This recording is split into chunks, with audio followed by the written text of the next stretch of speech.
Hello and welcome. It is Eric Erickson here. Glad to have you with me. Tuesday morning now? Yeah, Memorial Day. Threw me off. Hope you had a good Memorial Day. Do I have a story for you guys? Interviewing the Vice President this past Friday. I'm going to play the interview at 11 o'clock. I did ask him about college football and sending your kids back to school. We'll get to that in the third hour today. It's called a tease. I'm making you hang around. If you listen across the southeast, we got rain moving in, and it's weird. It's moving from the east to the west. So it's trickling in a tropical system from Florida blowing through. So the Clarksville and Athens area, you're going to get hit first. Macon, you're going to get a little bit of rain. Rome and Dalton, you'll get it later today. Just a rainy day throughout the southeast, headed into Chattanooga, the Huntsville area as well, into the southeast. Now, I want to begin. We keep beginning with the virus, and there is news on the virus. It does, in fact, look like it's on the rebound in Georgia. It is not anomalous, but expect, the people, they're going to champion it as see, I told you so, Brian Kemp was wrong. That's not really what's going on. I'll explain that. But let me start with Joe Biden, because Biden over the weekend, it was on Friday, actually, he had this big foot and mouth problem. Joe Biden, the former vice president of the United States, who has a way with words, went on a radio program and said that you weren't black if you were voting for Trump. And it's very interesting to see the mixed reaction on the left. So let me back up a little bit. There is this unspoken issue with Joe Biden and black voters. Joe Biden has the loyalty of black voters because he was Barack Obama's vice president. The problem, though, is that Joe Biden's on record when it comes to race is deeply problematic. Joe Biden led a criminal justice crackdown as the chairman of the Judiciary Committee in the Senate, and there have been numerous ads over the weekend that came out about Biden pointing out that Joe Biden essentially said they were going to criminalize everything short of jaywalking. And a whole lot of young black men had their lives ruined by this crime bill that some now say was an overreaction. It actually was a good crime bill, if we're going to be honest about it. It was a very good crime bill. But there were certainly the fallout from it wound up having a desperate impact on young black men, particularly for drug-related crimes. It is Joe Biden who advocated and drafted that law, and it is Donald Trump who championed repeal of key portions of that law. Donald Trump actually signed into law a criminal justice reform package that rolled back some of the things Joe Biden championed, which is an interesting contrast between Biden and Trump. And so there's this under the surface discontent of some in the black community that Joe Biden has ridden on Obama's coattails, but otherwise hasn't done a lot for the black community. So for Biden to go on a radio program and say that you are not black if you vote for Donald Trump kind of ratified for a number of people that, in fact, yes, Joe Biden views race as political. What can help him and the Democrats, not what can help the black community. The president, remember the president came to Atlanta a while back, and he wanted to run a coalition group on getting black voters to vote Republican.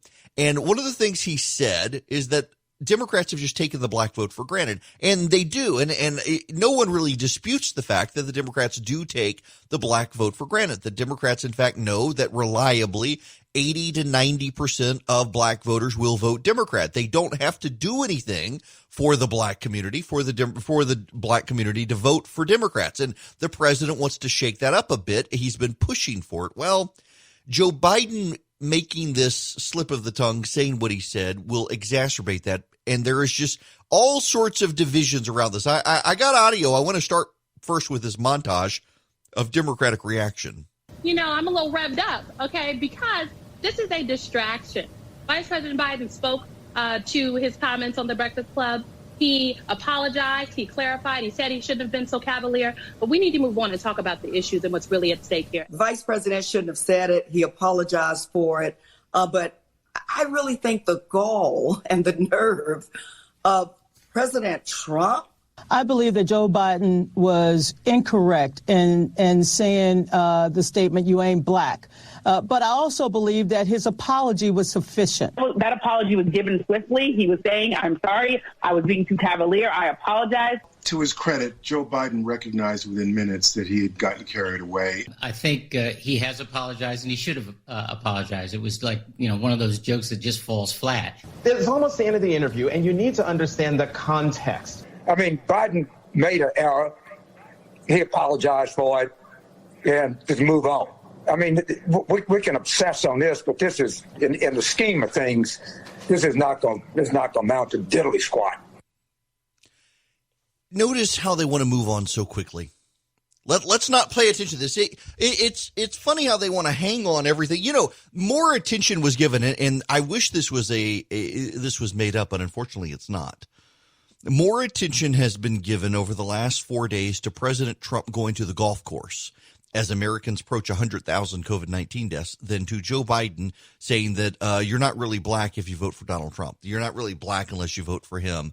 Is it Yamiche Alcindor? Listen to this. Based on my conversations with African-American voters, African-American Democratic donors, there isn't going to be a big change in the support that Joe Biden has based on the remarks that he made on Friday. I will say there was a collective gasp at the idea that Joe Biden had the hubris to say that African Americans aren't black enough and that he would be a person as a white man to tell African Americans how to be African American. That was definitely seen as not okay. And his apology was needed based on the reporting that I have. But that apology was given swiftly. He was saying, I'm sorry, I was being too cavalier, I apologize. President Trump is someone who has said all sorts of things, of course, like in December when he said that Jews weren't loyal if they voted for Democrats and that they lacked knowledge. The president has never apologized for that because that's his style. President Trump, apart from the few times we've seen him apologize, he rarely apologizes, where you see Joe Biden saying, actually, I'm going to apologize. So what you see here is the president saying, I'm going to double down on everything. I'm going to take this big risk to make myself the reopening candidate, and I'll see where the chips may lie. Joe Biden, at least based on my reporting, feels very confident, as James Carville just said, that he's going to be able to beat President Trump, even if he doesn't leave his home, even if what he has to do is explain to people why he's the best president from his porch or his basement or his living room. He feels very confident in the way going forward. And President Trump, of course, is making the argument that Joe Biden is not mentally fit. We'll see where that argument lands. The president still has a lot of support. He has a lot of people that like his style. Yeah, they're not going to abandon him. And it's wishful thinking on the Republican side to think that. But there is a problem. Now, Ms. Alcindor, she's a PBS correspondent and an NBC political analyst, and she's right. They were kind of surprised he did it. He walked it back quickly, but there is a level of fallout to Joe Biden's remarks. You do need to understand.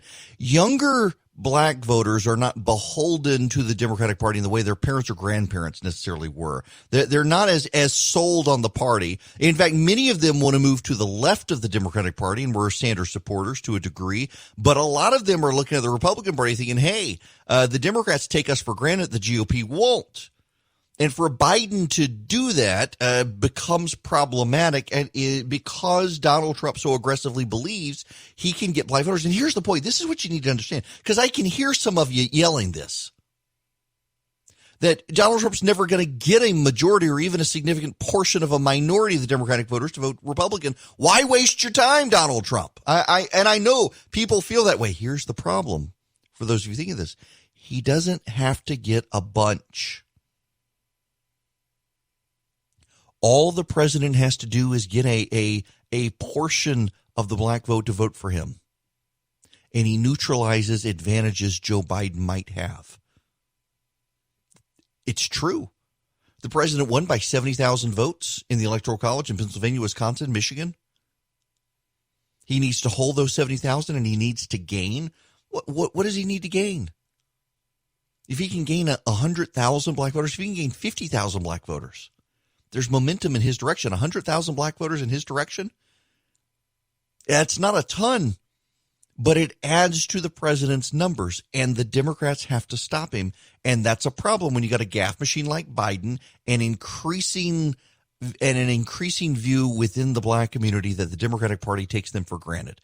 Pierre Thomas on ABC this week. And Pierre, let's come back to Joe Biden's comments about black voters.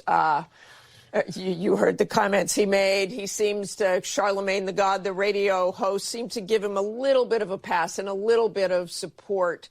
But does this really impact the black vote? Martha, note to older white male candidates. Do not tell black people what is black enough or who is black enough. It's just not going to fly. Now, I'm not sure how it's going to play. Some of the younger African-American voters, they don't like this notion of how Biden speaks about black people. Sometimes they believe, in some cases, Democrats take black votes for granted. They're not down with that. Some of the older African-American voters, again, in a very diverse group, believe that when the president said things like S-hole countries and that there are good people on both sides in the situation in Charlottesville where you had white supremacists and Nazis show up and literally kill a woman, that this does not matter that much in the grand scheme of things. But turnout is key, so it could matter. It could matter. Jonah Goldberg adds in. I think it's fair to say that some of the reaction, some of the outrage coming from various people about Biden's remarks is largely for show by people who have said even more offensive things about African Americans during their political careers. But would you agree that the Biden remark was pretty dumb? Yeah, no, it was precisely the kind of thing that a lot of Democrats are worried about Biden doing again and again on the campaign trail. Regardless of the context of, identity politics and blacks in the Democratic Party, just his sort of almost his insecurity to have to take everything to 11 and go just a bit further than the facts or rationality sometimes allow makes a lot of people very, very nervous about Biden. And then the specifics of it is just it's perfect fodder for the people who want to heighten the tensions on the Democratic Party in all sorts of ways. And we're going to see more of this over the summer. Yes, we are. One last one, and there really is a method to my madness in making you listen to all of these clips.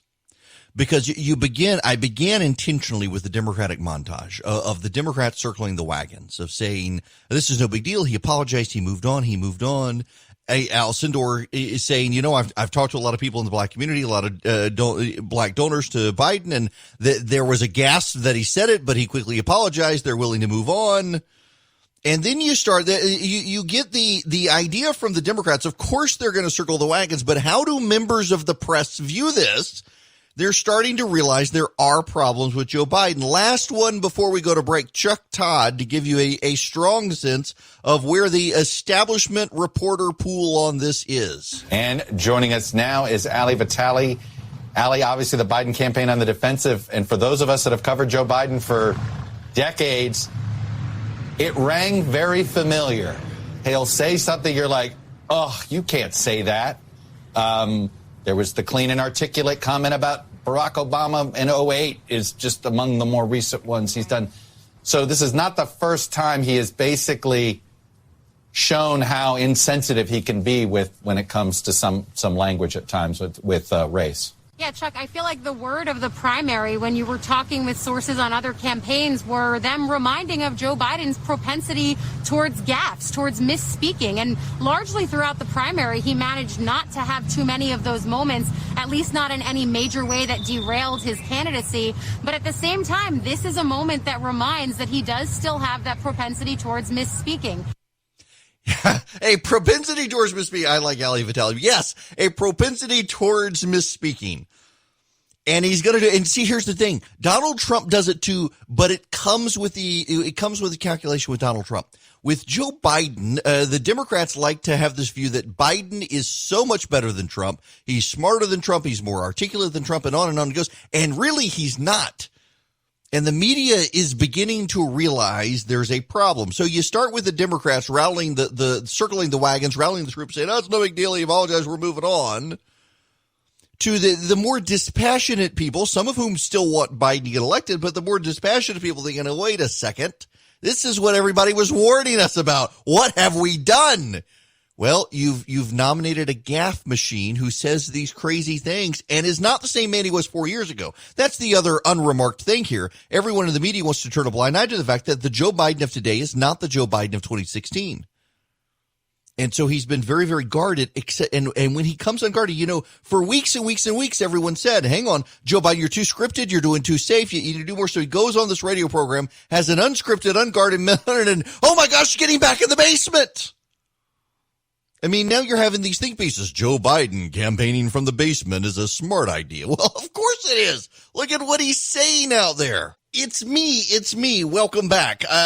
Y'all, okay, the phone number, if you want to call in, 877-97-ERIC, 877-973-7425. Happy to take your phone calls. And by the way, thanks to Chris Burns for filling in for me on Friday. I intended Friday to be a day off and instead was summoned to be interview to interview the vice president, which was great. It was an exclusive interview, and I will play it for you at 11 o'clock where we talk the return of college football and what happens if there's a viral rebound. I'll get it for you then. But thanks to Chris Burns for filling in. If you need a financial advisor, he actually is mine. You can go to dynamicmoney.com and appreciate him very much doing that. Y'all, people are out and about, and the media is very upset, really upset. With people being out and about. I have seen, in fact, CNN this weekend, it was kind of bizarre. Yesterday for Memorial Day, there were a bunch of takes on CNN about how many people were out and about and how shameful and appalling it was, and people were not social distancing, and the virus was going to spread again, et cetera, et cetera, et cetera. And the problem is that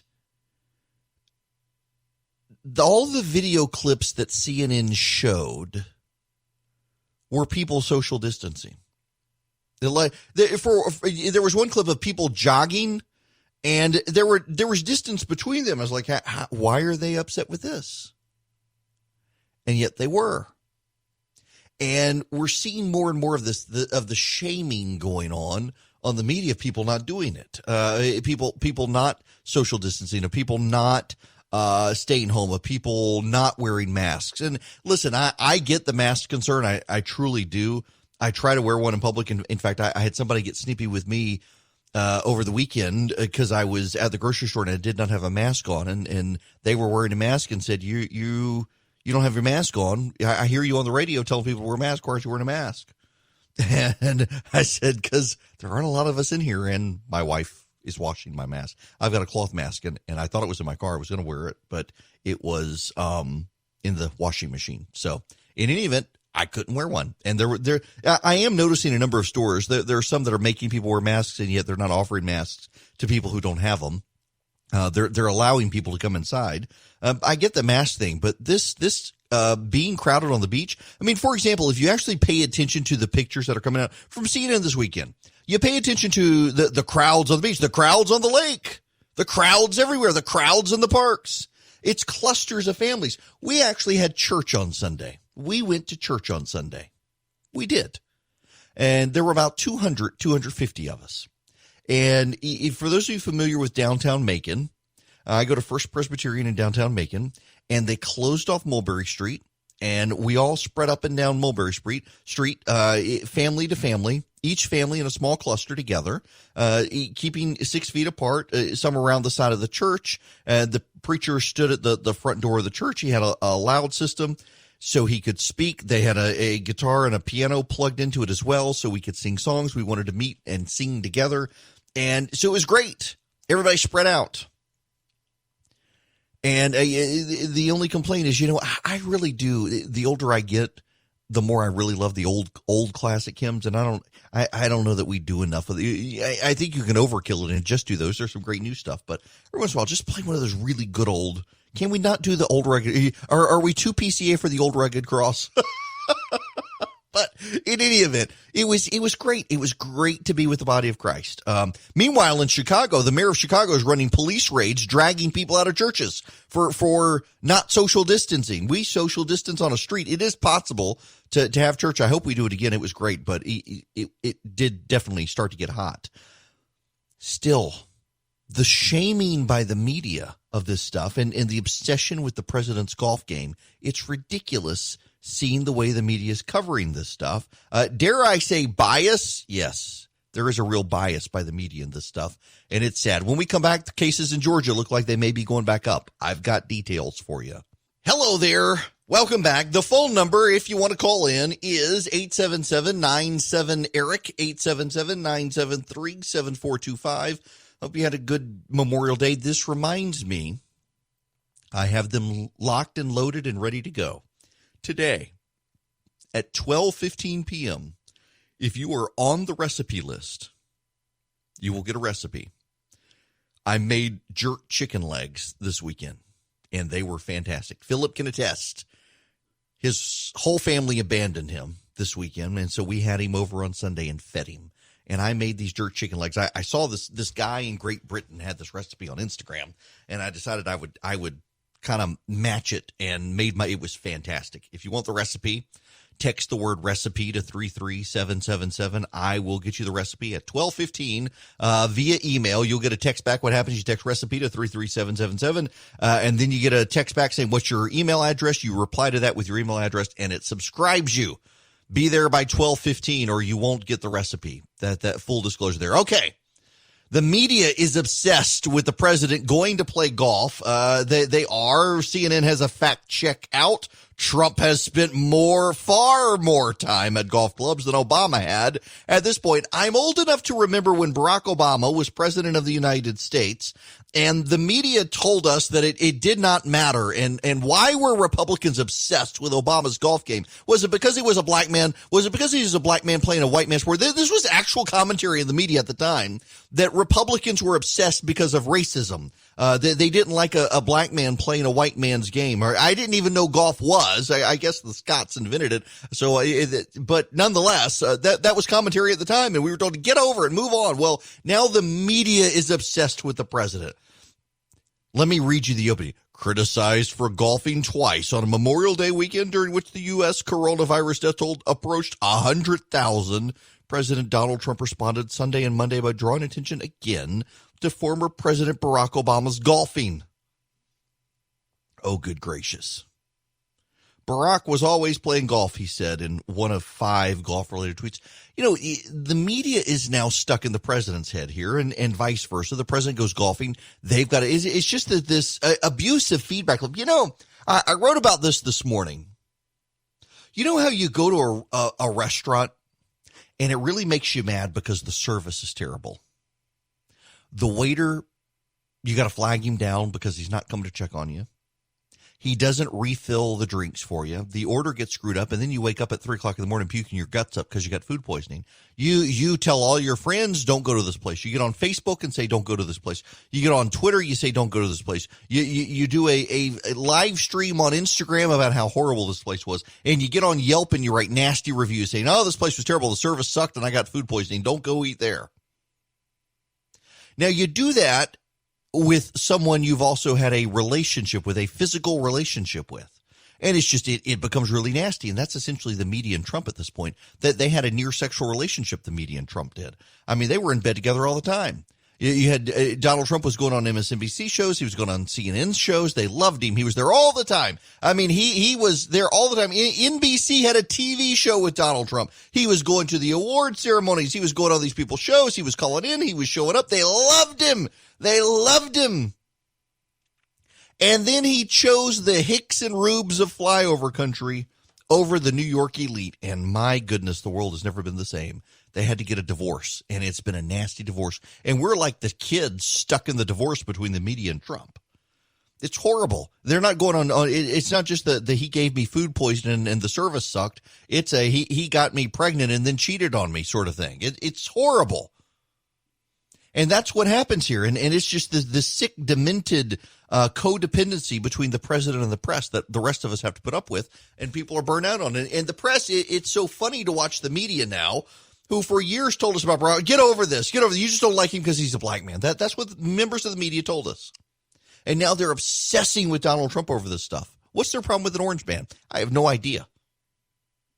But they are obsessed with it's demented. The way in the feedback. And listen, and the president is doing himself no favors with this Joe Scarborough killed a woman stuff. That is demented in and of itself.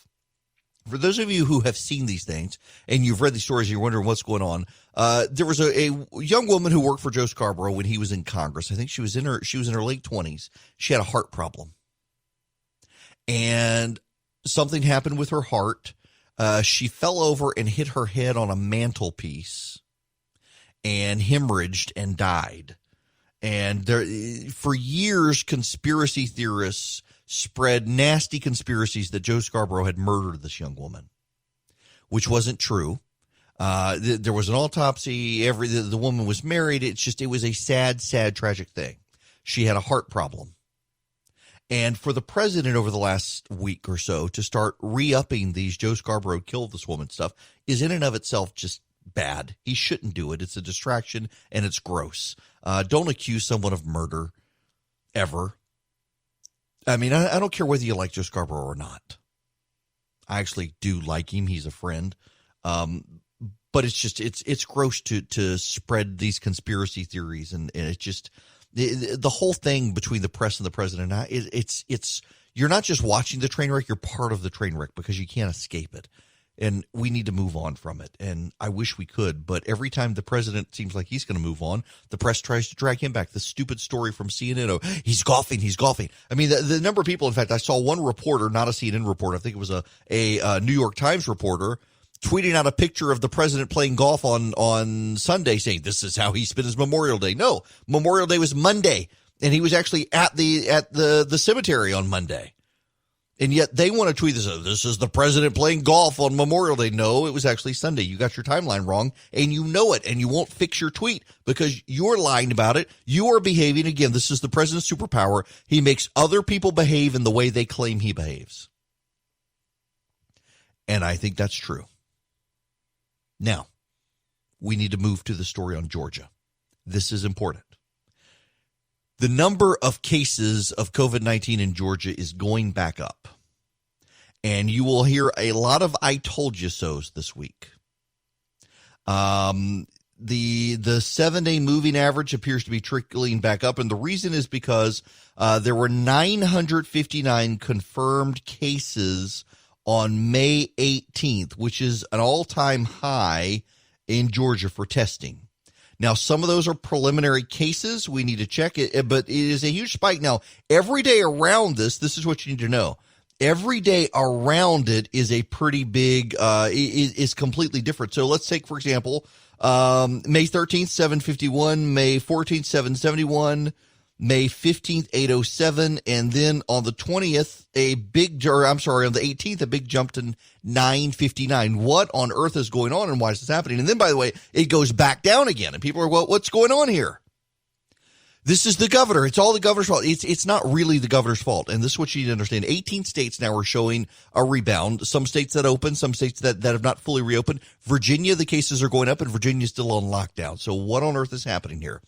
Well, if you look, part of this is renewed and expanded testing, particularly within the Hispanic community.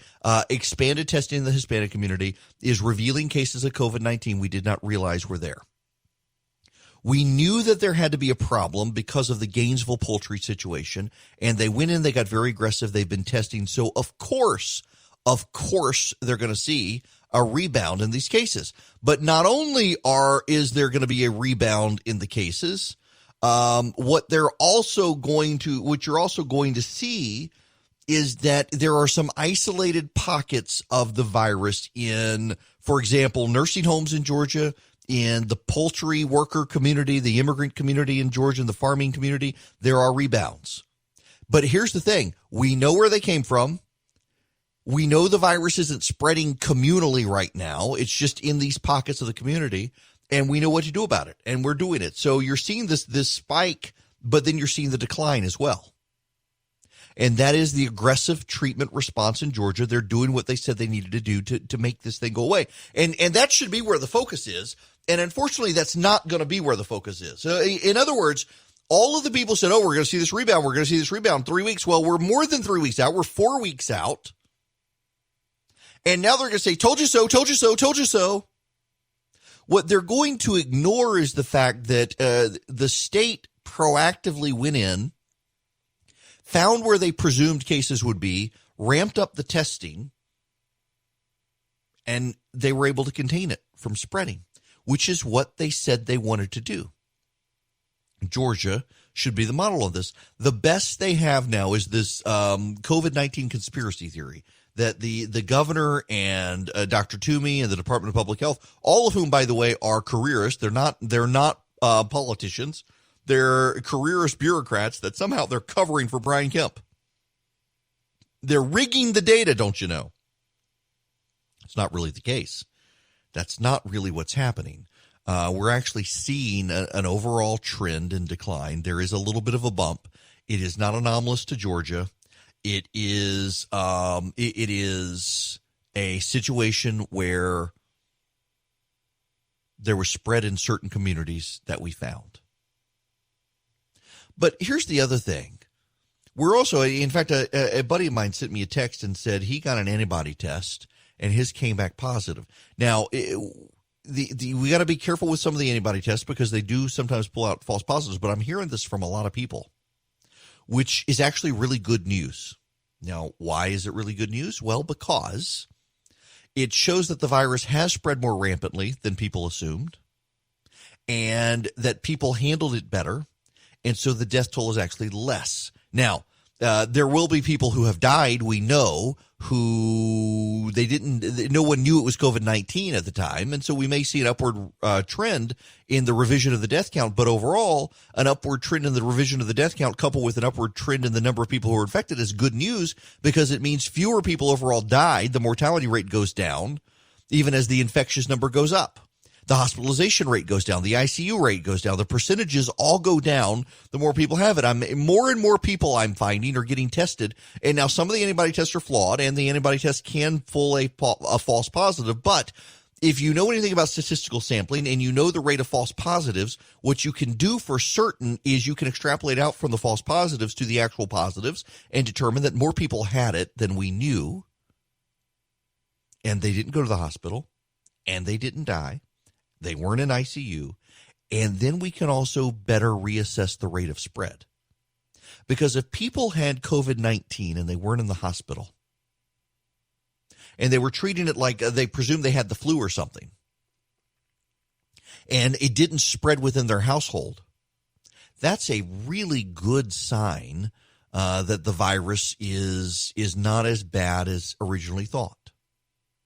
Now, we can fight for the rest of our lives about a lockdown, a shutdown, or whatnot, but given what we knew at the time, it was certainly right. Andrew Cuomo has come out and blasted the modeling. One thing, though, that gets missed in all of this, Cuomo blasting the modeling, he's blasting the modeling to some degree for understating the effects. So, yeah, Cuomo came out. I was going to play the clip this morning and say Cuomo is now coming out and casting down on the models, and he is, but he's doing it from the other side. That yes, a lot of the modeling was wrong, but some of the modeling that seemed to be right also understated what was going on. And you do need to be mindful of that. But overall, your bottom line here is that the cases in Georgia are going back up, and it's nothing to panic about. It's nothing to panic about because we know where the cases are. We know how they got there. We know how to contain them. We know they are containing them. And we can see where the spike is, and we can see the related decline after the spike because of the containment strategy. But, you know, the media, where's the song? I think I keep the song. Remember this, back when I was little, my grandmother loved Hee Haw. That's right. You remember Hee Haw. And Hee Haw, they had that great old song, the Gloom, Doom, and Despair. And maybe I don't have it anymore. But I used to play this song all the time. The gloom, the doom, and the despair over all the bad news out there. And that essentially is what the media wants us to do. Is to focus on the gloom, the doom, and the despair. And not actually focus on the fact that we're on the rebound. Economically, we're on the rebound. With the virus, there are certainly spikes in the virus, but we've learned how to contain the virus, it looks like. It looks like life will go on. You know, in the third hour, I'll play you my interview with Vice President Pence, where we talked about what's it going to look like to reopen? What's it going to look like to go back to school? What's it going to look like for football? And more we've got answers to these things. There are concerns out there. Let's not overstate the good news. but let's not understate it either. There are concerns, folks. There are concerns, but it looks like we're headed in the right direction overall. As you know, there have been a few cases, not widespread, but there have been a few cases, one in Arkansas, some in California, where people, some of them asymptomatic with COVID-19, go to houses of worship and spread, and there are more infections and in some cases even death. Is it safe to open all houses of worship across the country today? I think two things happened on Friday. The president asked for the CDC to make sure there were guidelines posted to make it clear of how churches could open safely. And during then the press briefing, I made it clear that it's very important for governors and communities to let people know where there is still high levels of virus, like it is here in Washington, D.C., in Chicago, and in L.A., and to really ensure that those with vulnerabilities are protected. So although it may be safe for some to go to churches and social distance, it may not be safe for those with pre-existing conditions. And that's why in phase 1 and phase 2, we've asked for those individuals with vulnerabilities to really ensure that they are protected and sheltering in place while we open up America. Can I just say something about this advice? She's right. That's Dr. Birx talking with Chris Wallace. And she's right. And let's not dispute she's right. But increasingly, we do need to be mindful that those with pre-existing conditions, those with poor health, all of us with a virus for which none of us have immunity built up, need to be mindful of the fact that if you're sick, you got a bad immune system, you should be taking precautions anyway. And a lot of the advice that I think is going to come forward now with this virus is also advice that can be applied to the flu and everything else. And we got to be mindful of that as a people. We got to be mindful of that as a society. There are real precautions that we as a people need to take. But also, there are real issues that we as a people need to be mindful of when it comes to fighting and combating the virus and going on with our lives. Wash your hands. Stay away from people who are symptomatic. Now, part of the problem with this virus is it appears you are most contagious when you are least likely to know you have the virus. That's some of the new data that's come out about this virus, that you are most highly contagious when you have the least symptoms. The more symptoms you have, the less contagious you are. That's why it's so troubling. But like, for example, our church on Sunday, we met outside. We wanted to sing. So we all spread out down a street and through a park. And the preacher had a PA system, speakers, and we could all hear him. I've got friends who sat on their truck tailgates, and we put out chairs, clustered together as family so we could sing and be together as the body of Christ.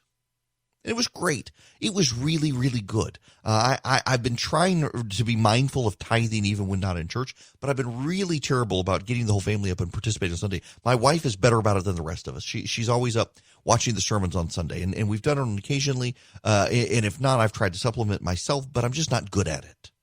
It's like going to the gym and exercise. I've discovered I suck at home gym. I've got all the stuff for a great home gym, and I suck at I'm going to the gym this afternoon, and it's just going to be one-on-one, me and the trainer, no one else there. We'll socially distance from each other at the gym, wipe down all the equipment. We'll be safe about it. But I am terrible at home gym, and I'm pretty bad at home church, I've discovered.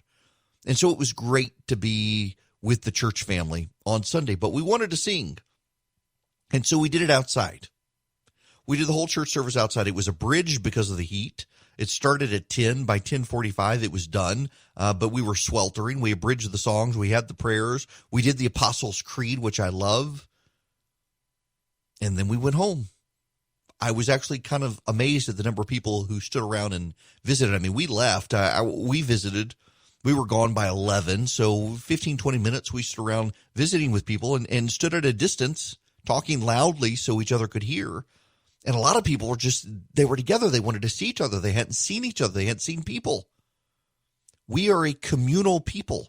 We need to be together. Here's Dr. Fauci. Depending upon the dynamics of the infection in the particular state, city, region, county that you're in, we certainly want to, in a cautious way, reopening.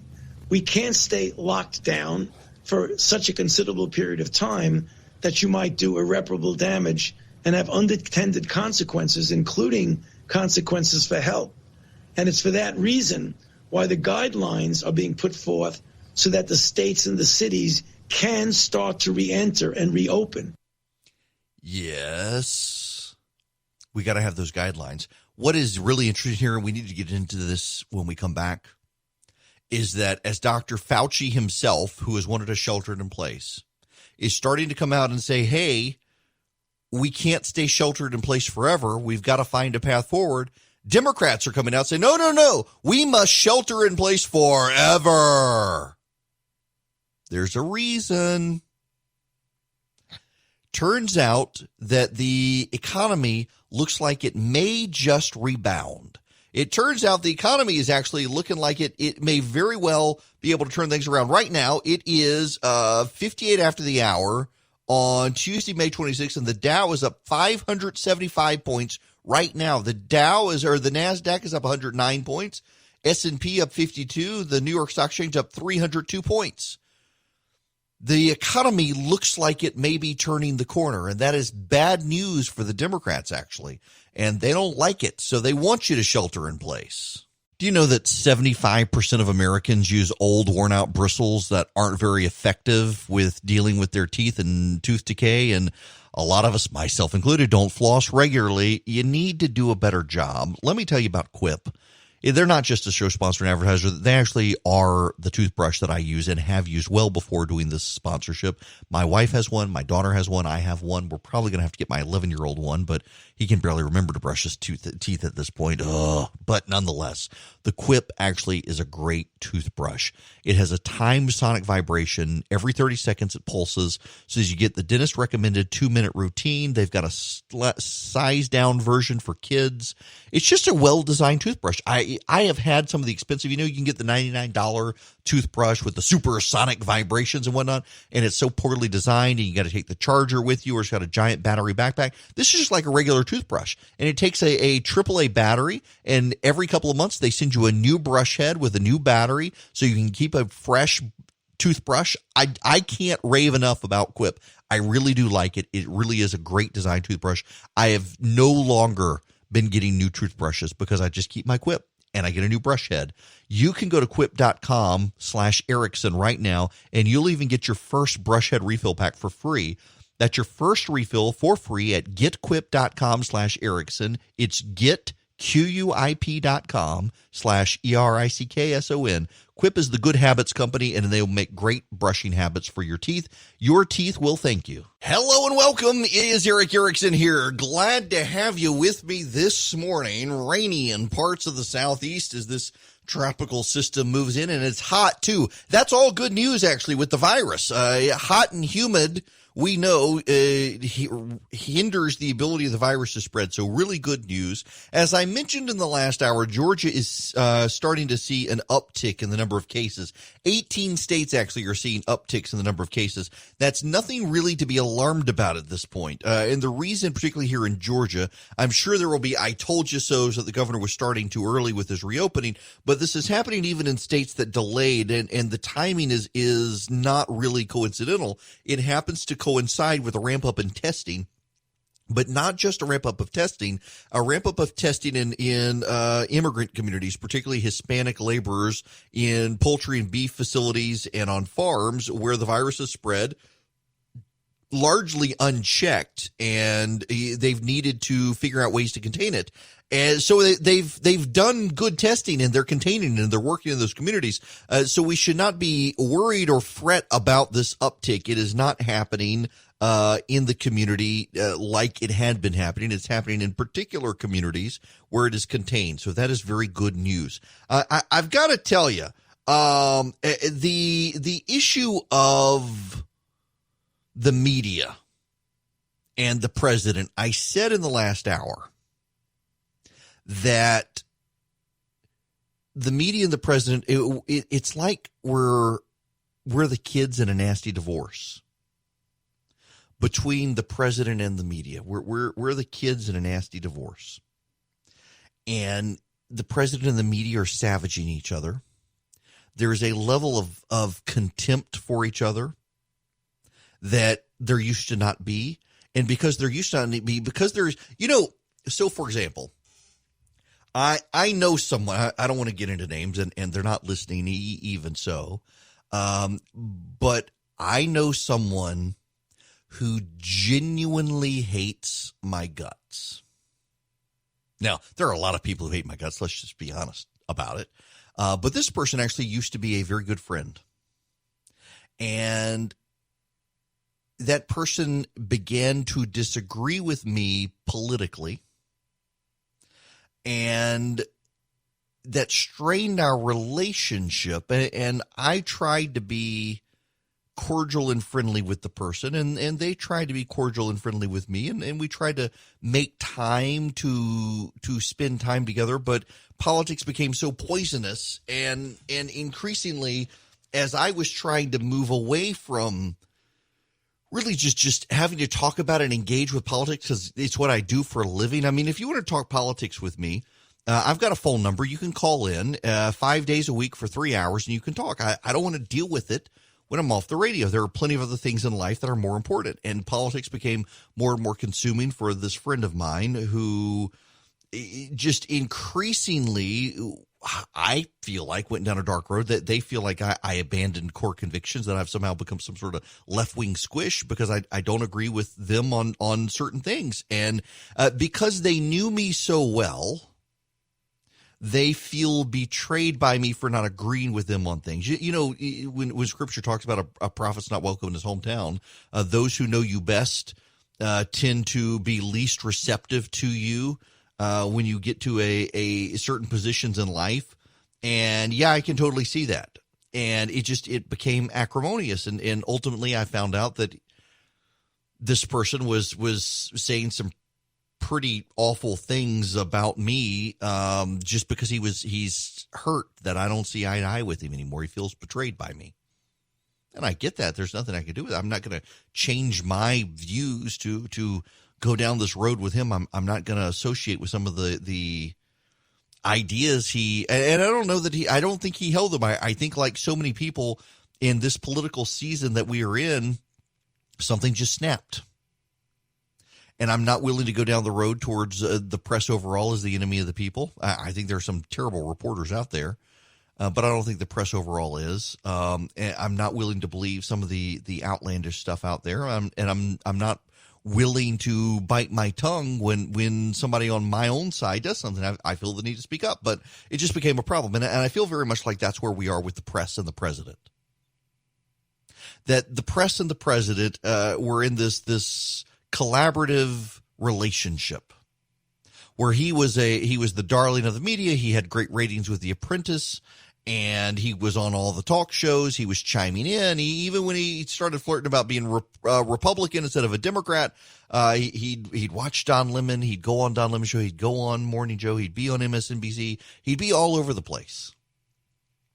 And I don't think it's a coincidence that the reporters who gave him the most attention are the ones who now hate him the most. Because to some degree, there's a level of guilt there. They feel guilty that they made him possible. And he, of course, is perfectly willing to burn bridges. Everything is very transactional with the president. I gave an interview last week to an evangelical group, and they were asking me what my deal is with evangelicals and the president. So I don't have a deal with the evangelicals and the president. I think you can be an evangelical and support this president. I fundamentally do. I think you can be a Christian and vote for Donald Trump. My problem is that so many of the evangelical leaders in this country who champion the president treat him almost is supremely transactional. It's what he gives the evangelical community. To the extent that I think a lot of the prominent evangelical voices around this president have completely forgotten about his soul. They're perfectly willing for this guy to go to hell as long as they can get great policies from him. And I have a real problem with that. I've got a real problem with the evangelical leaders in this country who seal clap everything the president does or refuse to rebuke the president when he does something bad. They don't want to publicly call for his repentance, and they're certainly not sharing the gospel behind the scenes with him. I myself feel bad at the idea that evangelicals in this country may be getting a ton of good things from this president while also never caring about the fact that he may not actually be saved. You can be an evangelical and support this president. You totally can. You can be a Christian and support this president. Now, I know that there are a bunch of liberals out there. No, you can't. No, actually you can. I mean, when the other side is promising you socialism and abortion on demand and shut down churches and nonprofits that won't go along with their cultural agenda, you absolutely can support this president. You can sit on the sidelines. You can support this president. Absolutely. But when you're an evangelical and you're way more interested, when you're a Christian, forget evangelicals, when you're a Christian and you're way more interested in what crumbs from the table you might be thrown than whether or not the people throwing you the crumbs are destined for heaven or hell, there's a problem there. And that's where a lot of them are. It's just disturbing. So you've got this entire dynamic now of the president and the press sniping with each other, and it leads to the New York Times cover yesterday, where they had 1,000 names on the New York Times cover of people who died. Now, to their credit, they did not just list the names. They went through obituaries of people. And in going through the obituaries of these people, they wanted to highlight the names of just random people you've never heard of. And in so doing that, they wanted to highlight the biographies of the people. So, for example, Dale Thurman, 65, Lexington, Kentucky. Taylor, known for his exacting work and strong opinions. Solomon Podgorski from Morristown, New Jersey, loved to figure out how things worked. Richard Passman, 94, Silver Springs, Maryland, rocket engineer in the early days of supersonic flight. David Driscoll, 88, Hyattsville, Maryland, champion of African-American art. Tarlis McNicholas, 57, New York City, Belfast-born fighter for LGBT and disability rights. Frederick Brown Starr, 87, Greensboro, North Carolina, liked the mental challenges of business. Beverly Collins, 83, Portland, Maine, longtime registered nurse and hospital volunteer. Scott Melter, 60, Wyoming, Minnesota, worked as an engineer with Comcast. Florencio Almazo Moran, 65, New York City, a one-man army. Audrey Malone, 68, Chicago, sang gospel music as a member of the Malone Sisters. Harold Hayes, 96, Fort Wright, Kentucky, original member of the Navy's elite underwater demolitions team. The New York Times highlighted all of these people on their front page with little blurbs of who they were. 1,000 people chosen around the country who had died of COVID-19, confirmed deaths from COVID-19, although it appears there were a couple of people who possibly were listed who might not have died of COVID-19. 1,000 to highlight the 100,000. And there's nothing wrong with that. In fact, I think it's worth doing. There is a fear expressed by some that the dying from this virus may become so regular that we become immune to it and we go back about our daily lives and just, another victim, move on. And that would be a bit of a concern. But it's not just that they have done this. It's not just that the New York Times has highlighted these people and taken the time to do this. I think that was a very worthwhile thing. The first black woman to graduate from Harvard University, the first member of the Navy's underwater demolitions team, on and on and on. One of the original employees of Home Depot died, a retail executive, a millionaire, and a poor man all together. Here's the problem, though. It's the self-congratulatory tone from members of the media. A self-congratulatory tone. It's not just that the New York Times is putting these people on the cover. It's that the New York Times did a breathless, this is how we did it, and this is why. And hey, did you see that while this was out there, the president was playing golf? And reporters taking this out and photoshopping the president's face behind the names and things like that. It's not just that the press is highlighting the people who are dying because of the virus. It is because the media is not just highlighting those names, but using those names in a way to highlight their partisan grievances against the president. It's not even that they want to highlight the president screwed up in some way. It's that they believe the president is bad and these deaths can be used against him. That's the problem. The self-congratulatory tone of the press. Hey, we read a lot of obituaries and found out the people who died of the virus and put 1,000 of their names on the New York Times. See how we did it. See how we typeset it. See how we're using it against the president. Death should not be partisan. Death from a global pandemic should not be partisan.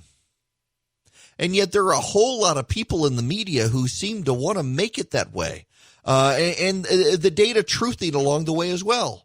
What we're seeing, the flare-ups around the nation, 18 states having increases in viral count. And here in Georgia, we're seeing an increase. But we know where it's coming from. We know what the data is. And the media now will say, well, we don't know that the data is true. The data could be wrong. They could be forging the data. So they were willing to believe the data when the data told them what they want to hear. But now the data is suggesting it's safe to go out and about. And they don't want to believe it anymore. They want to keep you home. And I don't think it's a coincidence that the Democrats are starting to worry there could be an economic rebound. I really increasingly do not believe there is a coincidence between the stay-at-home trutherism of the data revisionists and the you got to stay home because the economy may rebound and that'll help Trump. No, do your part to stop the economy from rebounding, lest Donald Trump get a second term. You just can't have honest and candid conversations about this stuff. So many people want to engage in the blame game. And, you know, again, death should not be partisan. The New York Times should have done what it did and highlighted it. But the self-congratulatory tone of doing it and making it about partisanship and beating the president, that's just really sick. Brad Raffensperger, the Secretary of State, would like you here in Georgia to return your absentee ballots, please. All hands on deck, all hands on deck. That's right. Brad Raffensperger would very much like you to return your ballots. There are 1 million voters who requested absentee ballots and wound up not returning their absentee ballots after having gotten them. Some people will show up at the polls. I need to get my ballot, I guess. But I may just show up at the polls on the 9th. This is my important segue to give you full disclosure because I've thought about this. And I got to reverse something that I said 2 weeks ago on the show. I've changed my mind. I'm allowed to take new data and change my mind, or not. I looked. So I live in Bibb County in Macon. And I'm looking at the ballots, Republican and Democrat. And I'm thinking, wait a second. There's not a contested race on the Republican ballot. And there's only one race that matters. That's district attorney. And there's no Republican running for district attorney. So I'm going to have to get a Democratic ballot if I want to actually make a difference in the vote. So there's a guy who's our district attorney in Macon. I actually opposed him the first time we ran. His name is David Cook. And he's been a great district attorney. I campaigned against him. He was running. A friend of mine from law school was the DA, and he ran against him. He rallied Democratic voters and black voters in particular to oust the DA. And became the DA, and now it's very interesting. He's white guy running against a black woman, and there are members of the black community that are rallying towards his opponent merely because she's black. And, when white people do this, there's outrage, and there's not when black or Hispanic voters do it, and I get that to a degree. But I also think that if we are to advance our society overall, none of us should be judging candidates by the color of their skin, but by the content of their character and their platform. And by and large, I mean, neither of these people are going to be weaker or tougher on crime than the other one. But the incumbent DA, he's really done nothing to deserve ouster. And I was just thinking, I'll get my Republican ballot, but there really are no contested races on the Republican ballot. All the contested races, they're either like the mayoral race in Bibb County is nonpartisan. It's no Democrat, no Republican. Everybody votes for it. The judicial races, by the way, vote for the incumbents for the Court of Appeals and the Supreme Court. Charlie Bethel, for example, is being challenged by Beth Beskin, but Bethel's a good conservative. He's worth supporting. No disrespect to Beskins, but she really doesn't need to be challenging him. He's a good guy. But it's weird to me to have to get a Democratic ballot. But this is the way it is in a lot of the states. If you're south of I-20 If you're, it's kind of funny. If you're north of I-20 in Georgia, Democrats sometimes have to request a Republican ballot because that part of the state is so Republican that if you really want to have a say in who your sheriff is or your DA is, you got to get a Republican ballot. And up in Forsyth County, for example, in Cherokee County, most of the Democrats are Republicans. They run as Republicans even though they're Democrats. Well, south of I-20, it's the exact opposite. Here in Bibb County, you got a bunch of people who are good people, but if they run with a Republican with an R next to their name, they're not going to get reelected. They're not going to get elected. And I look at the data in Bibb County, and okay, yes, Austin Scott is being challenged by two people in the Republican primary for Congress. Neither of them have a shot. It's not really a contest. And that's the only purported contest on the Republican ballot. If you want to, where I live in Bibb County, if you want to make a difference, you got to go vote in the Democratic primary to vote for David Cook for the DA because he's a good DA. And some of the financial interests from what I hear that are lined up against him trouble me greatly, and they're trying to get him ousted because he was too tough on crime. Given the statistics in Bibb County, I think you want a DA who's tough on crime. So I'm going to wind up having to vote in the Democratic primary. I don't really want to, but I'm going to. But at least, so in the Democratic primary, I could vote for Bernie Sanders just for the heck of it. I mean, I could vote. I think Andrew Yang is still on the ballot in Georgia. I think I could vote for one of those suckers and try to help him against. Wouldn't it be hilarious if a bunch of Republicans in Georgia got the Democratic ballot and all voted for Bernie Sanders and gave him delegates? That would actually be kind of funny. But nonetheless, I'm probably going to have, don't be disappointed in me. There literally are no contested races on the Republican side. And, in Bibb, where I live, if you win your Democratic primary, you're going to win. So, for example, David Davies, the sheriff, good sheriff, and he's running, and there's a Republican challenger. I don't know the Republican challenger. I've got a number of friends of mine who are supporting him. I don't know anything about him. I've always liked the sheriff. I'll vote for the sheriff. But he's going to win. I mean, the sheriff is going to win because he's uncontested on the Democratic primary. And if you win the Democratic primary in Bibb County, the odds are you're going to win overall. So I'm okay with that. It's just, it's one of those, I don't even know why sheriff and DA are partisan. Why are sheriff and district attorney partisan races? Why shouldn't they be what is partisan about law enforcement? It boggles my mind as to why those are partisan races. Just make the DA and the sheriff nonpartisan because they're supposed to serve Republicans and Democrats equally. Might as well do it, but they don't. So I got to vote Democrat if I want to say in Bibb County on who the DA is. So that's what I'll do, I guess. And hey, I can maybe disrupt the Democratic Party a little bit, maybe. At 12:15, I'm sending out a jerk chicken recipe. It's actually really good. You can vary the heat in it. Use Scotch bonnets. If you put the seeds in from a pepper like a Scotch bonnet, it makes it even hotter. I actually made it this week, and it was quite good. I left the seeds out, so it wasn't as spicy as I like, but it was spicy enough for everybody else. It's an easy recipe to make, particularly if you have a blender or food processor. If you want to get it, text the word recipe to the number 33777 at 12:15 today. You'll get it. In fact, I've got recipes now. I programmed in a recipe for today, tomorrow, and Thursday, 3 days this week to make up for not having sent them for the last number of weeks. I'll get back into the habit. But 12:15 today, the jerk chicken recipe comes out. You need to text recipe to 33777 to get it, to subscribe to it. I hope you'll consider it. Joe Cunningham at redstate.com sent me this. I had not seen it last week, and it hasn't really gotten any attention anywhere. And it ties perfectly to the story I was going to get to. But let me start here with this. Again, this is from redstate.com, my old site.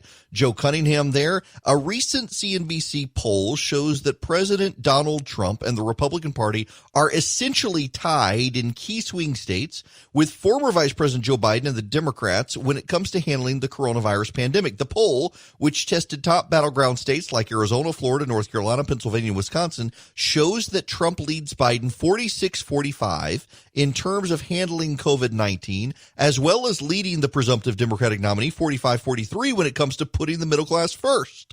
Considering the Democrats appear to be shaping up their narrative on the fact that 100,000 Americans died from this virus on Trump's watch, and that 36 million people are unemployed because of it, that isn't a good sign for the Democrats. The battleground poll shows that while Trump is certainly not the most popular guy around, voters in key swing states don't appear to have very much faith in the Democratic Party. What's worse for Biden is that right now Trump holds an edge over Biden with independents.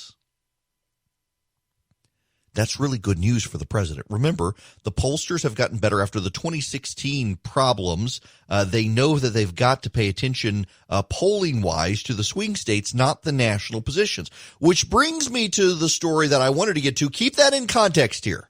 There's also some polling out there from CNN that shows most voters actually think the president will do a better job handling an economic recovery than Joe Biden. So you got all that and this. Here's the headline, making all sorts of buzz today with Politico.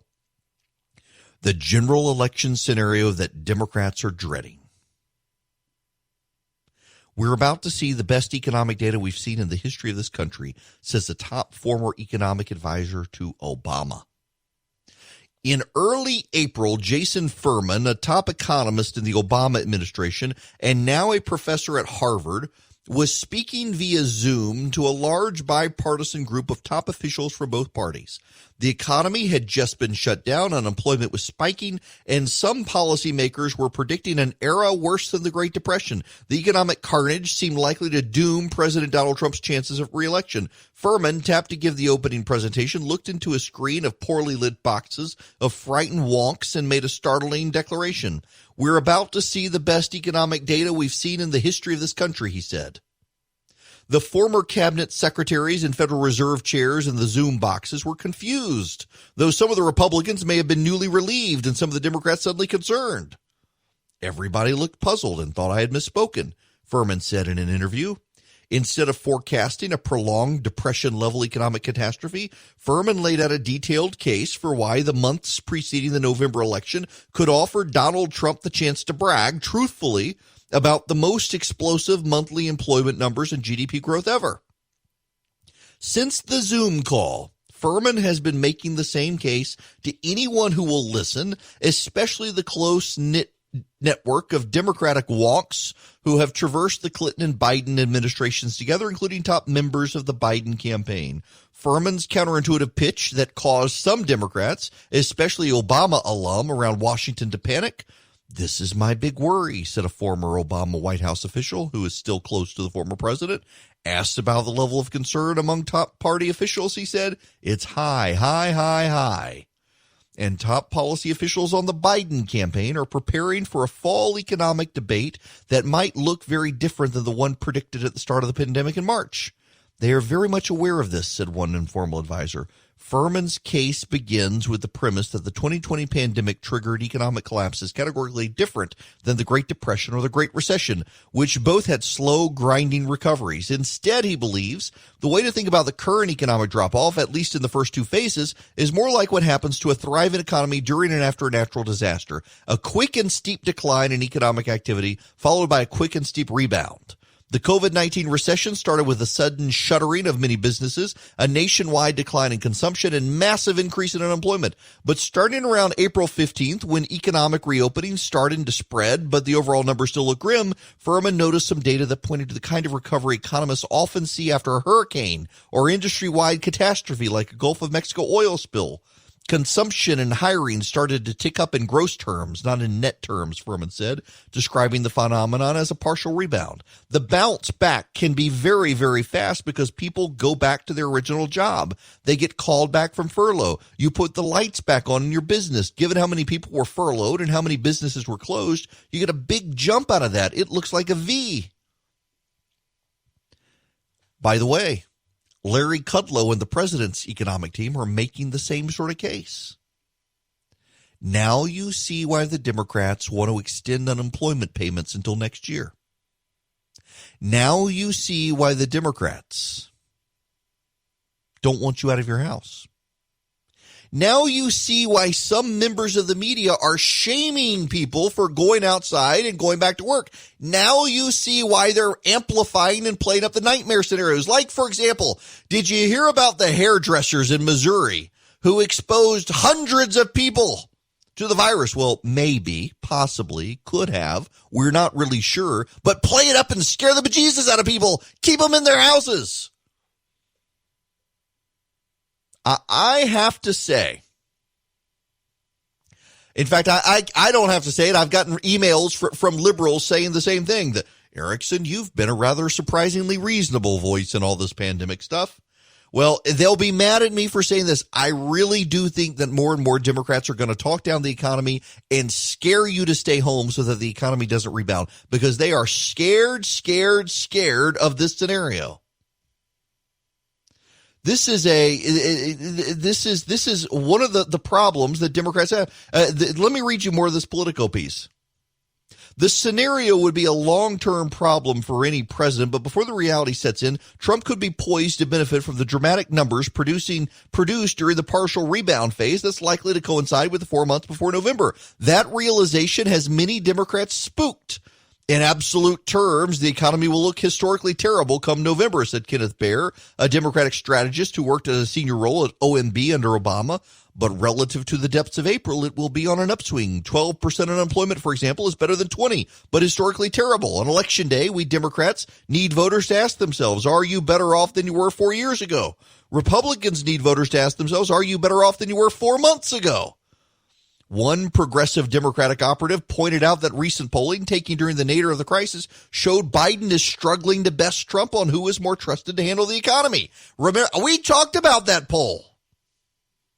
Trump beats Biden on the economy even right now, he said. This is going to be extremely difficult no matter what. It's existential that we figure it out. In any of these economic scenarios, Democrats are going to have to win the argument that our public health and economy are much worse off because of Donald Trump's failure of leadership. The former Obama White House official said, even today, when we are at over 20 million unemployed, Trump earns high marks on the economy. So I can't imagine what it looks like when things go in the other direction. I don't think this is a challenge for the Biden campaign. This is the challenge for the Biden campaign. If they can't figure this out, they should all just go home. Even the Biden campaign seems to recognize the challenge. The way that Biden talks about the economy is not just tied to the COVID crisis. It's also about the things that Donald Trump has done to undermine working people since the day he took office, said Kate Bedingfield, Biden's deputy campaign manager. But secondly, it's also highly likely that under any economic circumstances in the fall, Trump is likely going to be the first modern president to preside over net job losses. That's not a good message, though, because the president's message can be China, China, China, China, China. It was the Wuhan virus that the media was perfectly happy to call a Wuhan virus until Donald Trump called it that, and then it became racist. When Joe Biden is already behind, we're in a global pandemic with unemployment at depression levels, job losses at depression levels, economic collapse at depression levels, and Joe Biden still loses to the president on the economy. Listen, here's the thing. It goes back to Joe Cunningham's piece at Red State and the CNBC poll. Independent voters, swing voters in swing states view the president slightly more favorable on who can handle the economy and who can get us through a tough time. Here's the reality. Those moderate independent voters who hate Donald Trump and like Joe Biden a lot, ultimately, they'll vote on who's going to do the best for their 401k. You see, there are a lot of suburban voters who claim to be pro-life and conservative traditionally, but they don't really care. They just want to be left alone. Those voters, they don't really have values and principles so much as they have 401ks. And they don't care. I mean, you could campaign on killing every child in America, and as long as you promise to start stockpiling their 401k, a lot of them would vote for you. The swing state, squishy, moderate, principleless independents are going to vote for who's going to make them rich, not who's going to make them comforted in the morality. And if they think it's Donald Trump, they will hold their nose and vote for Donald Trump. They don't like him. They'll spend 4 years grumbling about him. They'll tell everyone they voted for Joe Biden, but in the ballot box or in their home with their absentee ballot, they're going to vote for the guy who's going to help their 401k. And if the economy is on the upswing, Jobs are coming back. Growth is coming back. People feel it. People not only feel it about themselves, but their next door neighbor and their family and their kid who graduated from college and doesn't have a job. They're starting to benefit. They're going to vote for Donald Trump, and the Democrats know it. So how does that change things for the Democrats? Well, they can't blame the president for economic collapse because everyone knows it was the virus. They were the ones telling people to stay home. So you're going to blame Donald Trump for keeping everyone home when you got mad at him for saying the states need to be liberated and people need to go outside. You're trying to have it both ways. People aren't going to like that. The president, it is doom and gloom for the president right now, and yet there are silver linings everywhere. If we can get through this, we're going to get through it. If we can see this through, we will see it through. Now, that sounds like Yogi Berra speak, but no. If you can be patient and understand we're going to get through this, you'll start to believe it yourself. And when you start to believe it yourself, you'll start to realize that, you know what, things are not as bad as I expected them to be. Were there problems? Absolutely. Were there screw-ups? Absolutely. Do you believe that Joe Biden would have screwed it up and Hillary Clinton would have screwed it up? Yes. What the Democrats have to do is they got to run a campaign that convinces you that they would have been flawless. They would have been masterful. But when Joe Biden was blasting the president for xenophobia over restricting air travel to China, that kind of proves he would have made bad mistakes. When Andrew Cuomo and Bill de Blasio, despite all of the media favorable, particularly on Cuomo, the media hagiography of Cuomo, despite all of that, the reality is that Cuomo didn't do a good job, and a whole bunch of people in nursing homes died. A lot of people had grandma killed, not because of Donald Trump, but because of Andrew Cuomo. And people will figure that out. And the economy will rebound with Donald Trump as president, and they will reward him in the same way they're blaming him right now. They'll reward him. People are fickle like that. The American public, by and large, votes with their checking account, with their bank account, with their retirement plan. They don't vote on principles and morals. Those of you who do like myself, we're in the minority. I won't vote for a pro-abortion candidate. I will not do it. There are a lot of people who will say that, but they actually will if it helps their 401k.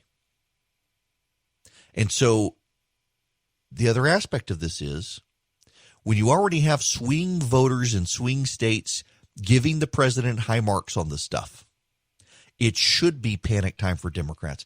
I'm amazed at the number of smart people who tell me all the time, well, of course he's going to win. President always gets the second term. Do they not remember Jimmy Carter? George H.W. Bush? Presidents do not always get second terms, but it's so rare for one to be thrown out of office that the Democrats do need to bank that in. But here's what's going to happen. We're going to have more hysteria from the media and more hysteria from the Democrats. We're going to have more blame of, we're going to have more blood on the president's hands, more blood on Brian Kemp's hands, more blood on Ron DeSantis' hands. Every death will be blamed on them. Every bad thing will be blamed on them now. The problem is that conversation from the Democrats, I think latently people understand, isn't really honest when this virus came from China, and it's the virus in China that caused the pandemic, not Donald Trump. And by the way, look around the world. Every country has largely behaved the same with the same sorts of outcomes. You can't say we are unique in this, and people realize it. At the top of the next hour, the Vice President of the United States will be joining me, Mike Pence. He'll be with me. I'll be taking your phone calls as well, except not with him. We pre-recorded the interview. You know what? I might as well give you the details because this was kind of interesting. So, you know, I've known the Vice President for about a decade or longer than that now. I've known the Vice President for, almost 20 years. Nice guy. We've been friends. We've known each other for a long time, been friends for a while. He came to my Resurgent gathering last year in Atlanta. Am I glad we decided not to do it this year. We'll be back to it next year, we hope. But nonetheless, so when was it? So he came on Friday. I guess it was Wednesday. His office texted Charlie and said, hey, would Eric like to interview the Vice President in Atlanta? Well, I was assuming like phone call or something, but no, they wanted me to come up to Atlanta. I was going to go to lunch with the Vice President and the governor and then interview him at the restaurant before they went over to Waffle House. Well, then the schedule changed and it was going to be meet him at Waffle House. So meet him at Waffle House on Friday. But then they kept changing the time. And you know, I do my evening show in Atlanta. and I wanted to get the interview out there as well. And they sent us, I woke up Friday morning with a confirmation for the interview at 6. Well, that's when my show is done. And I was going to take off Friday. Friday was going to be a vacation day. And I was like, great. Well, so then Charlie reached out. They said, no, it's going to be right after his event at Waffle House. So Philip and I drove up there, and it was kind of weird. We had to take our equipment to a back room, to the holding room where the vice president was going to be, and set everything up, do mic checks, level checks, all that sort of stuff. And then we had to leave the room because they were going to, run UV light over everything to sanitize it and then wipe everything down. So sure enough, I realized that my laptop had been wiped down with something wet. I could see like the streaks on the screen and the keyboard. And then the mixer as well had been wiped down. Everything sterilized in the holding room. We weren't allowed back in. We couldn't touch anything until we had the interview with the vice president. And we went in there, and I had no idea how much time we were going to get. And the press people were like, you got 7 minutes. Like, what? 7 minutes? And the vice president, of course, we're friends, and is like, give him as much time as he wants. Do you know who this guy is? So we did about a 15-minute interview, which I will play for you at the top of the hour. We talked about college football and schools reopening and all that. He's such a good guy. Before I get there, though, I want to go to Jack calling from Conyers. Jack, welcome to the program. How are you? Pretty good. How are you today? Good. What's going on? I have a question about the primary election coming up on the 9th. Yes. Since this is a primary election for either Democrats or Republicans or independents, why are there non-partisan elections on the ballot? Oh, because, gosh, when was it? 4 or 6 years ago. I want to say it was 4 years ago. They changed the law in Georgia. It used to be that nonpartisan elections were on the general election ballot.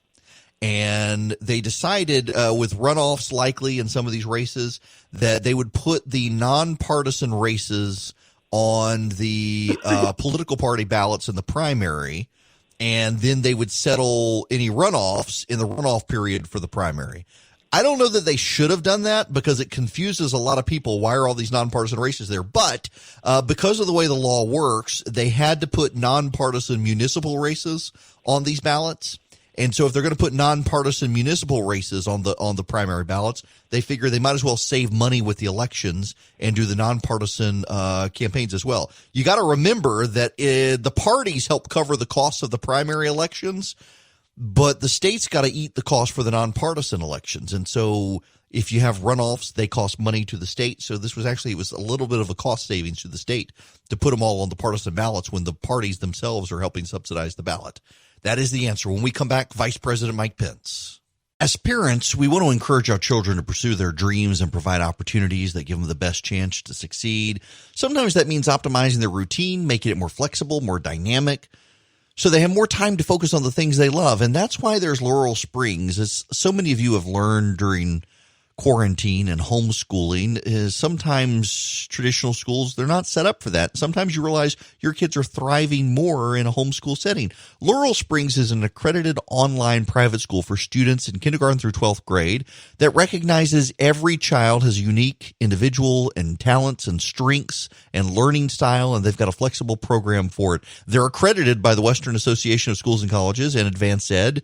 It means their transcripts are recognized by colleges and universities. If you're interested in exploring this opportunity for your kids, not to go back to a traditional brick and mortar school, but to be more constructive than a homeschool environment that you've had during quarantine, consider going to laurelsprings.com/Eric. Register your child today. Receive a waived registration fee. That's laurelsprings.com/Eric for your waived registration fee. laurelsprings.com/Eric. Hello and welcome. It is Eric Erickson here, the Eric Erickson Show across the state of Georgia and now beyond. The phone number is 877-97-ERIC, 877-973-7425. So I've got a special treat for you. I sat down on Friday in Atlanta with the Vice President of the United States, Mike Pence. He's a friend of mine. His office called on Wednesday, and said, hey, don't tell anybody, but we're headed to, actually, I guess it was before the news broke, so it would have been the beginning of the week. They said, don't tell anybody, but he's headed to Atlanta on Friday. Would Eric like to sit down with him, talk to Charlie? Absolutely, of course. In-person exclusive interview with the vice president. You're absolutely right. We want to do that. And so we did. I went up to Atlanta with Philip, who runs the web stuff for the Resurgent for me, and sat down with the vice president. He did a business roundtable discussion with the Waffle House CEO, the governor, the Secretary of Labor, and several restaurateurs about reopening restaurants in Georgia. Kelly Loeffler was there. Doug Collins was there. The whole gang was there. And I got to do an exclusive interview with him. And I want to bring that to you now. Keep in mind, we aired it on my evening show in Atlanta on Friday. Man, we had like 15 minutes from wrapping up the interview to getting it to the station to do. And then I wanted to be able to play it for you guys today as well. So here now, my conversation with Vice President Mike Pence. I'm actually at Waffle House headquarters with a special guest this evening, the Vice President of the United States. How are you? I'm great, Eric Erickson. It is great to see you. I'm a fan. I appreciate it very much. The first question I got to ask you is always the most important. How do you like your hash browns since we're here at Waffle House? I like them cooked all the way through. I like them crunchy. Nice. Nice. I have had more than my share of hash browns and waffles, and Waffle House is very big in Indiana. And but I got to tell you, the CEO of Waffle House was at the White House a few weeks ago, and he spoke about the challenges all of us have faced through this coronavirus pandemic. But a lot of people don't know 1 out of 4 of the jobs lost in this country are people working at restaurants around America. That's why I wanted to be here today to really congratulate the people of Georgia and your great Governor Brian Kemp on reopening Georgia. In fact, we stopped out for lunch today before we came out to Waffle House, and to just see the enthusiasm here. People are proving that we can safely reopen. We can get America working again, and Georgia's leading the way. It is leading the way, and there are a lot of people out there who are worried about a spike in cases. And what do you want Georgians and Americans to know with this underlying concern? A lot of polling suggests Americans still have that maybe we're going to see a rebound if we start going outside. Well, what I would say is that because of what the American people have done over the last several months, 15 days to slow the spread would become 45 days. Families made the sacrifices to avoid gatherings of more than 10. Churches, synagogues, other places of worship were willing to close and do remote worship services. Restaurants closed to dine-in service, and our healthcare workers stepped up as heroes all throughout all of it. And what I would say to the people of Georgia is that because of what we have all done, we're getting there. And that the safe and responsible reopening that's began here weeks ago in Georgia and places like Florida, and now, Eric, all 50 states have begun the process of reopening our country. But it's all been possible because the American people practice the common sense and good hygiene and the guidance. And so long as we continue to do that, President Trump and I believe we can continue to see the kind of progress we're making. We can get this country working again, and we can put the health of the American people and a growing economy first at the same time. What do you think the prospects are for an economic rebound to begin in the next quarter as people start going back out? Well, the second quarter that we're in, that ends at the end of June, is obviously going to reflect the difficulty of this time. It's one of the reasons the President and I rolled our sleeves up, worked with members of Congress in both political parties, and passed multiple pieces of legislation to directly help American families, to help small businesses keep people on the payroll, and to make sure that states had the resources for unemployment benefits and a whole range of supports. But we really do believe that as we see the American economy reopening, as we see states like Georgia beginning to put people back to work far beyond the essential businesses that have never stopped working throughout this coronavirus pandemic, we think the third quarter is going to be a transition. But President Trump really believes it's going to be a transition to greatness, that I think this economy is going to be growing in the second half of the year, and that frankly, next year could be one of the biggest years for economic growth in American history, because the president and I really do believe, and I saw it today when I was out to eat, I heard it today at our roundtable, the enthusiasm people have for being able to be back out, to be not only enjoying restaurants, but to be going back to work, and the way people are embracing the social distancing and the hygiene that's necessary during this time. But the demand is there. I think the American people are ready to roll back. I talked to one retailer over at the restaurant we had lunch at. She said she'd open up just every bit as soon as the governor started to open up Georgia, and customers are all coming back. We're hearing that all over the country. The American people are ready to get back to it. They know we can get back to it safely and responsibly. And as I said, Georgia and Governor Brian Kemp have been leading the way to do that. Let me jump back to, at the roundtable discussion here at the Waffle House headquarters, you mentioned the president putting together this task force before we had the first community spread in the U.S. Right. What goes into the task force you led as far as hearing from the experts, balancing the economic concerns versus the health concerns? What do you do as vice president leading a task force like that? Well, I think it's important to note that before there was one case of community spread in America, that would be in early February, the president suspended all travel from China and stood up this White House coronavirus task force. About a month later, he tapped me as his vice president to lead the task force to make sure that we were marshaling the full resources of the federal government and bringing all of that to bear. And the way we've approached it, and when I took this role, we actually added some economic voices. We added the Secretary of Commerce and economic advisors to the team, because we knew that this is not a choice between health and economic growth.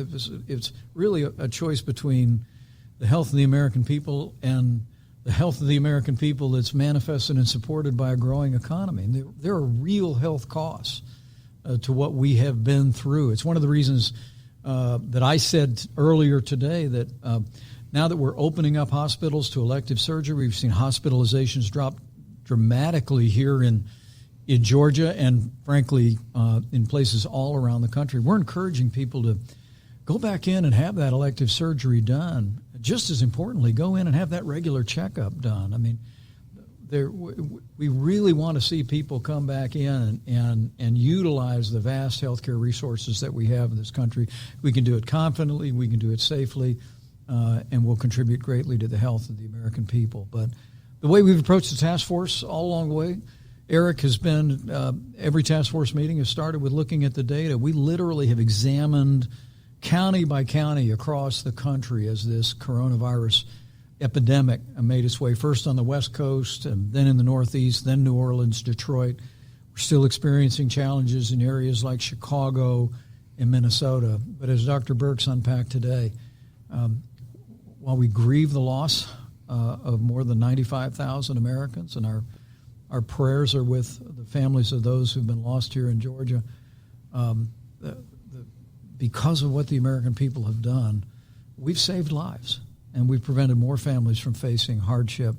And as we reopen, I'm confident that we can do that, just like you are here in Georgia, even while sustaining a decline of hospitalization, a decline of new cases, a decline of, most importantly, of fatalities and losses. Georgia's demonstrating that you can do it. You're doing it. We're putting this state back to work. We're putting America back to work. We're doing it safely and responsibly. One of the things the president did right before the roundtable started was declared that people should be able to go back to church, declaring them essential services. Love to get your thoughts on him doing that. Well, look, the president and I understand that the faith of the American people is a wellspring of the strength of this nation, and our churches, our synagogues, our mosques, all of our places of worship have made great sacrifices. They put the health of their congregants first. But President and I are absolutely determined to work with states, the new guidelines that are issued today, to make it possible for people to begin to gather again. You know, the Bible tells us, don't absent yourself from the assembly as some are in the habit of doing. But we've had to absent ourselves from the assembly of believers out of concern for others, especially the most vulnerable. But the president and I believe, because of the trend lines that we are seeing, cases, despite the fact that we're testing more than ever before. 13.5 million tests done so far, 400,000 tests in a single day this last weekend around the country. Cases are still going down almost everywhere in the country, Eric. Hospitalizations are going down. Positivity rates are going down. As we're increasing testing. As of the report I got this morning, more than 40 states have less than 10% of those tested showing a positive result, as in they have the coronavirus. And there's 22 states that are less than 5% people testing. So we're making great progress, and we believe with the guidance that we issued today that the American people can and should be allowed to come together in worship and in prayer, and we know that's going to be profoundly important to bringing our country all the way back. Well, that leads to the really important question. Are parents going to be able to throw their kids back in school in August? Are we going to be able to have college football? Which is more important, actually, than sending our kids back to school, just to be clear here. I think for most of the country, the answer is yes to both. I think it is. I mean, when we issue the guidelines for opening up America again, one of the things we made clear to governors was this can be implemented on a statewide basis or a county-by-county basis. And what we are seeing already, and our task force met with the better part of 20 presidents of colleges and universities around the country that are already taking the guidance from CDC, based here in Atlanta, putting it into practice in plans and very creatively making plans to bring students back to the campus. And when the students come back to the campus, sports is going to come back. College football will be back. Now, we expect there's going to be some changes in the way that we can attend and temperature checks on the way in and all of those kinds of things. But I can't tell you how impressed I am in talking with university presidents about the thoughtful and careful approach they're taking to bringing our colleges and universities back. And we fully expect, working with governors, but we fully expect as we continue to put the coronavirus behind us, Eric, that we're going to get kids back to school this fall. And that's going to be true just about everywhere in America. There may be communities where ultimately the state and local leadership decides that they need to do something differently. But the trends that we see today, I believe, not only be back to school, but we issued guidance a week ago to get kids back to summer camp. And you see summer camps opening in places all across the country. Pretty sure if my wife has to be a homeschool teacher for another couple of months, she's not going to make it. Can I just say something about teachers and parents during this time? I mean, it's really been remarkable. I mean, our kids are all out of the house, but my wife's a school teacher. Mm-hmm. She teaches art at a Christian school not far from Washington, D.C., and it's every morning on the Zoom with other faculty, and it's sending art supplies. She went over to the school with our one daughter and loaded up crates and crates for hundreds of kids to be able to do their artwork. I mean, I don't think we can say enough about teachers who've continued the education process here in Georgia and all over the country on a distance basis. We've tried to work to ease up some of the federal restrictions that allow distance learning to take place in primary and secondary education. But the way parents have also stepped forward, a lot of times while either working from home or dealing with challenges of being out of work and supporting their kids as they continue to learn. You know firsthand, right? As a great dad, your wife is a great mom. But my hat's off to all of the parents who've had kids home and all the teachers that have just done a great job during a challenging time. Last question for you. Leaving the roundtable, what do you want the American people, what do you want Georgians to know moving forward? What should they be doing, and what can they take assurance in? I think the people of Georgia should know that we're getting there.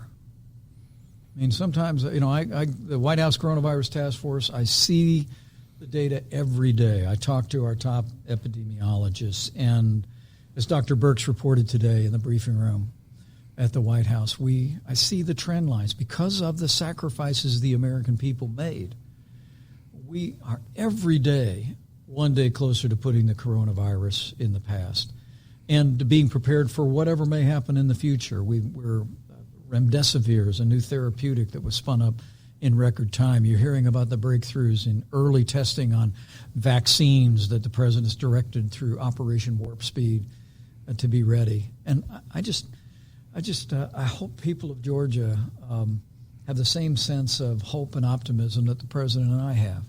Because of the sacrifices that everyone made, the social distancing, heating state and local and federal guidance, we slowed the spread.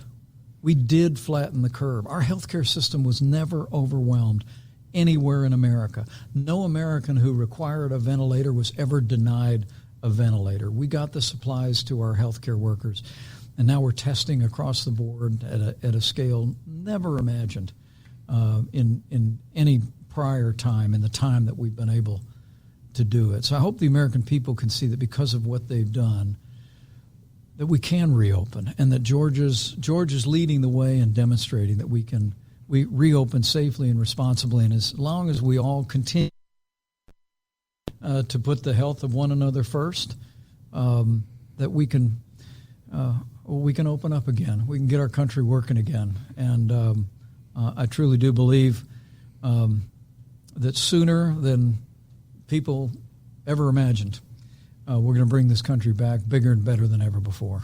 Vice President Mike Pence, good to see you in person. Eric, always good to be with you. Thank you. Thank you. Thanks very much to the Vice President of the United States for taking time out of his busy schedule to spend some time with me. He's such a good guy.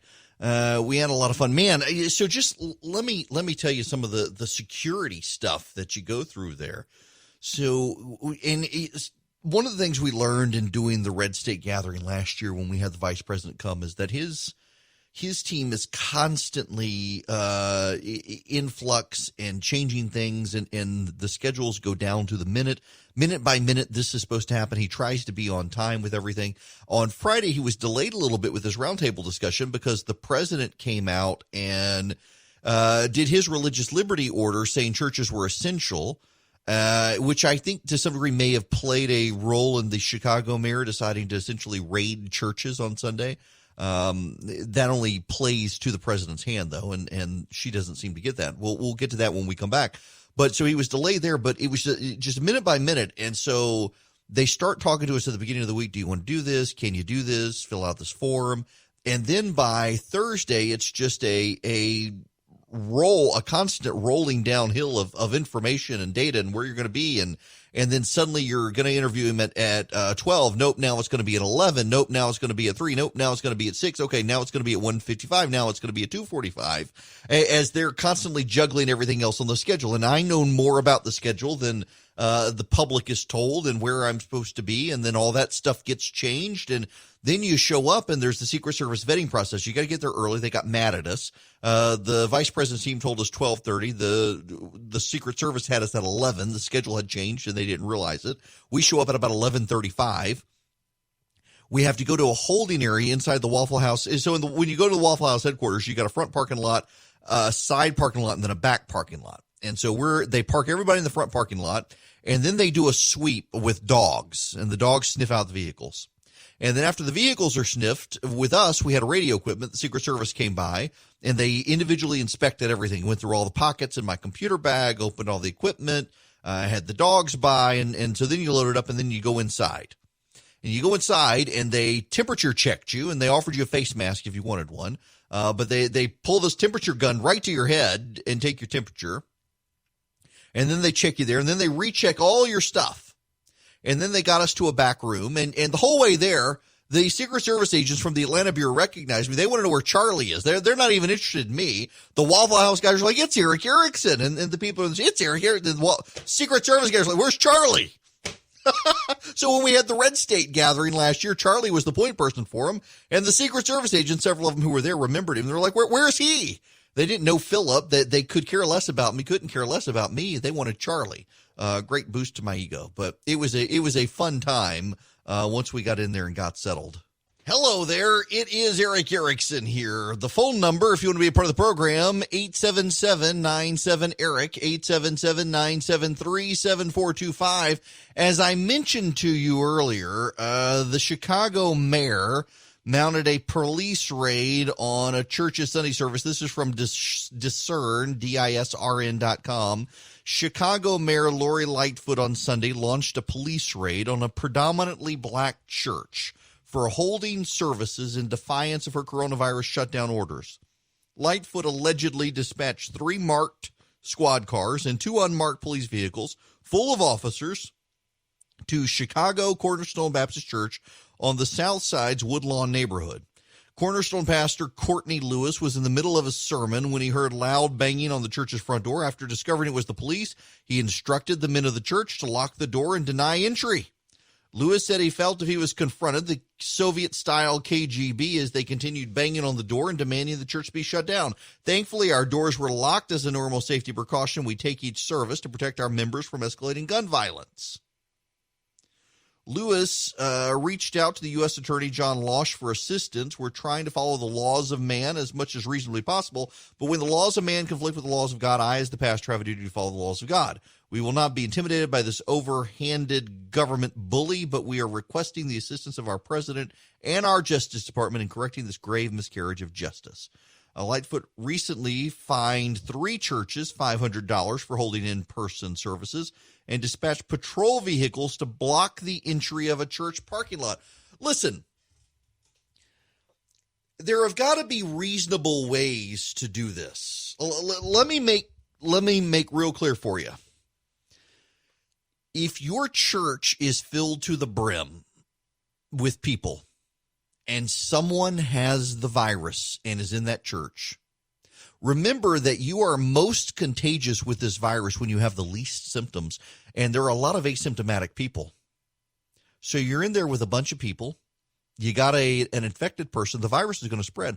We know this from Albany, Georgia. Look at what happened with that funeral with the pastor who was infected. Albany, Georgia was the 3rd worst hit place in the Western Hemisphere, or in the Western world, including Italy and New York, because of a pastor. Per capita, Albany was just devastated with this virus. So if you're packing into your church on Sunday and someone's in there with a virus, they could spread it and kill numbers of people who, and the people go out of the church, they get infected and they spread it in the community. And you have massive community infection. You can't play around with this in your church. The church is not a building. It is the body of Christ. You do not need a building to be a church. But there are ways for churches to do this and be responsible citizens. Listen, the city of God and the city of man, you've got responsibilities to the city of God. You've got responsibilities to the city of man. There are ways to balance this out. Either don't sing or wear masks or limit the number of people who can come in. You know, some churches, what they're doing, I find this to be very innovative. They're setting up a reservation system, and they're doing multiple abridged services. In fact, I know of one church it's a Baptist church up in North Georgia, and it is doing 7 services. And they are limiting the capacity of each of the 7 services to about 100 people, so they can do 700 total people. And they are spreading them out through the congregation. There is not going to be a choir, but they will be spread out in such a way that the family should be able to, I guess I should say 100 families, not 100 people. And they'll spread out through the church. They'll have lots of room between each other, more than 6 feet even. So they'll be able to sing. They'll be able to enjoy each other's company. There won't be an offering plate. There'll be an offering box. They won't do communion unless it's a self-serve style communion. They haven't figured that out, but they're making it work. And the services, instead of being an hour-long service, they're going to be a 30-minute service, and they will be able to accommodate this.